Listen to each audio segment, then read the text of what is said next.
ಧರ್ಮರಾಯಸ್ವಾಮಿ ದೇವಸ್ಥಾನ silicon city ಬೆಂಗಳೂರಿನ ಪ್ರಮುಖ ದೇವಸ್ಥಾನಗಳಲ್ಲಿ ಇದು ಕೂಡ ಒಂದು. ಈಗ ಇದೇ ಧರ್ಮರಾಯಸ್ವಾಮಿ ದೇವಸ್ಥಾನ ಸುದ್ದಿಯಲ್ಲಿದೆ. ಅಧಿಕಾರಿಗಳು ಚಿನ್ನದ ಸರವನ್ನ ಕದ್ದಿದ್ದಾರೆ ಅನ್ನುವಂತಹ ಆರೋಪ ಒಂದು ಕಡೆ ಆದರೆ, ಮತ್ತೊಂದು ಕಡೆ ದೇವಸ್ಥಾನದಲ್ಲೂ ಕೂಡ ಕಮಿಷನ್ ವಿಚಾರ ಜೋರು ಸದ್ದು ಮಾಡ್ತಾ ಇದೆ. ದೇವಸ್ಥಾನದ ಆಡಳಿತ ಮಂಡಳಿ ಮತ್ತು ಮುಜರಾಯಿ ಇಲಾಖೆ ಅಧಿಕಾರಿಗಳ ನಡುವಿನ ತಿಕ್ಕಾಟಕ್ಕೆ, ಸಂಘರ್ಷಕ್ಕೆ ವೇದಿಕೆಯಾಗಿದೆ. ಈ ಕುರಿತಂತೆ ಒಂದು ವರದಿ ಇದೆ, ಬನ್ನಿ ನೋಡ್ಕೊಂಡು ಬರೋಣ. ಕನಗ ಉತ್ಸವದಲ್ಲೂ ಕಮಿಷನ್ ಆರೋಪ. ಧರ್ಮರಾಯ ದೇವಾಲಯದ ಇಒ ಅಮಾನತು, ತನಿಖೆಗೆ ಆದೇಶಿಸಿದ ಮುಜರಾಯಿ ಇಲಾಖೆ. ಇದು ಪಬ್ಲಿಕ್ ಟಿವಿಯ ಬಿಗ್ ಇಂಪ್ಯಾಕ್ಟ್. ನಿನ್ನೆ ಬೆಳಿಗ್ಗೆಯಿಂದಲೂ ನಿಮ್ಮ ಪಬ್ಲಿಕ್ ಟಿವಿ ದ್ರೌಪದಮ್ಮನ ಕರಗ ಉತ್ಸವದಲ್ಲಿ ದೊಡ್ಡ ಗೋಲ್ಮಾಲ್ ನಡೆದಿದೆ ಅನ್ನೋ ಸುದ್ದಿಯನ್ನ ನಿರಂತರವಾಗಿ ಬಿತ್ತರಿಸುತ್ತಲೇ ಇತ್ತು. ಕರಗ ನಡೆಯುವ ದೇವಾಲಯದಲ್ಲಿ ನಿಕಟಪೂರ್ವ ಅಧ್ಯಕ್ಷ ಕರಗ ಉತ್ಸವದಲ್ಲಿ ಆಗ್ತಾ ಇರೋ ಅನ್ಯಾಯದ ಬಗ್ಗೆ ಮಾತನಾಡಿದ್ರು. ಹುಂಡಿ ಎಣಿಕೆ ಕಾರ್ಯದಲ್ಲಿ ಸಿಕ್ಕ ಚಿನ್ನದ ಸರವನ್ನ ಇಒ ನಾಗರಾಜ್ ತೆಗೆದುಕೊಂಡು ಹೋಗಿ ಕಡಿಮೆ ತೂಕದ ಬೇರೆ ನೆಕ್ಲೆಸ್ ತಂದು ಹುಂಡಿಗೆ ಹಾಕಿದ್ದಾರೆ ಅಂತ ಸತೀಶ್ ಆರೋಪ ಮಾಡಿದ್ರು.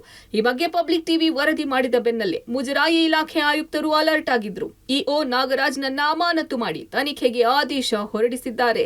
ಇನ್ನು ಕಳೆದ ವರ್ಷದ ಕರಗ ಉತ್ಸವದ ಹಣ ಬಿಡುಗಡೆಯಲ್ಲಿ ಮುಜರಾಯಿ ಇಲಾಖೆಯ ಅಧಿಕಾರಿಗಳು ಗೋಲ್ಮಾಲ್ ಮಾಡಿದ್ದಾರೆ. ಹೂವಿನ ಅಲಂಕಾರ ಮಾಡಿದವರಿಗೆ ಮತ್ತು ವಿದ್ಯುತ್ ಲೈಟಿಂಗ್ಸ್ ವ್ಯವಸ್ಥೆ ಮಾಡಿದವರಿಗೆ ಹಣ ನೀಡಿಲ್ಲ. ಹಣ ನೀಡಲು 2 ಲಕ್ಷ ಕಮಿಷನ್ ಕೊಡಿ ಎಂದು ಬೇಡಿಕೆಯನ್ನ ಆಗಿನ ಇಒ ನವೀನ್ ಮತ್ತು ತಹಶೀಲ್ದಾರ್ ಅರವಿಂದ್ ಮಾಡಿದ್ದಾರೆ ಎಂದು ನಿಕಟಪೂರ್ವ ಅಧ್ಯಕ್ಷ ಸತೀಶ್ ಆರೋಪಿಸಿದ್ದಾರೆ.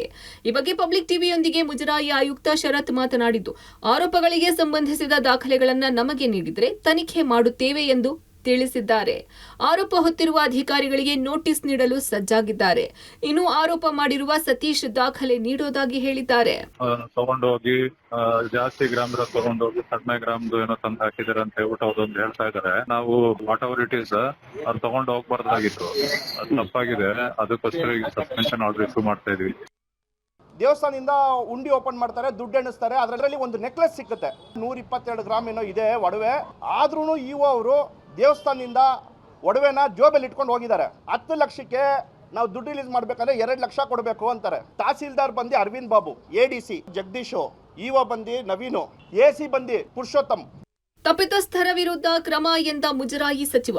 ಇನ್ನು ಧರ್ಮರಾಯಸ್ವಾಮಿ ದೇವಸ್ಥಾನದ ಅವ್ಯವಹಾರದ ವಿಚಾರದಲ್ಲಿ ತಪ್ಪಿತಸ್ಥ ಅಧಿಕಾರಿಯ ವಿರುದ್ಧ ಕ್ರಮ ಕೈಗೊಳ್ಳುತ್ತೇವೆ ಎಂದು ಮುಜರಾಯಿ ಸಚಿವ ರಾಮಲಿಂಗಾರೆಡ್ಡಿ ಹೇಳಿದ್ದಾರೆ. ಈ ಹಿಂದಿನ ಅಧ್ಯಕ್ಷರು ಆರೋಪ ಮಾಡಿರೋ ಬಗ್ಗೆ ತನಿಖೆಗೆ ಸೂಚಿಸಿದ್ದಾಗಿ ಹೇಳಿದ್ದಾರೆ. ಅದೇನೋ ಕಳ್ತನ ಮಾಡಿದ್ದಾರೆ ಅಂತೇಳಿ ಅಲ್ಲಿನ ಹಿಂದಿನ ಅಧ್ಯಕ್ಷರು ಅಲಿಗೇಷನ್ ಮಾಡಿದರು.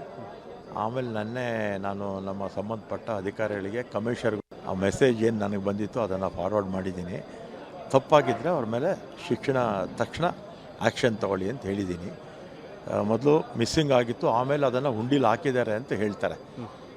ಯಾಕೆ ಮಿಸ್ ಆಯಿತು ಮತ್ತು ಹೇಗೆ ಹುಂಡಿಗೆ ಬಂತು ಅನ್ನೋದನ್ನು ತಿಳುವಳಿಕೆ ಅಂತ ಹೇಳಿದ್ದೀನಿ. ಯಾರೇ ತಪ್ಪು ಮಾಡಿದರೂ ಕೂಡ ಆಕ್ಷನ್ ತಗೊಳ್ಳಿ. ಸರ್ಕಾರ ಮತ್ತು ಮುಜರಾಯಿ ಇಲಾಖೆ ಇಂತಹ ಕಮಿಷನ್ ಕೇಳುವ ಅಧಿಕಾರಿಗಳ ವಿರುದ್ಧ ಶಿಸ್ತಿನ ಕ್ರಮ ಕೈಗೊಳ್ಳುತ್ತಾ ಇಲ್ಲ ಕಣ್ಣೊರೆಸೋ ಕೆಲಸ ಮಾಡಿ ಸುಮ್ಮನಾಗುತ್ತಾ ಕಾದು ನೋಡಬೇಕಿದೆ. Maruti Bellur, public TV, Bengaluru.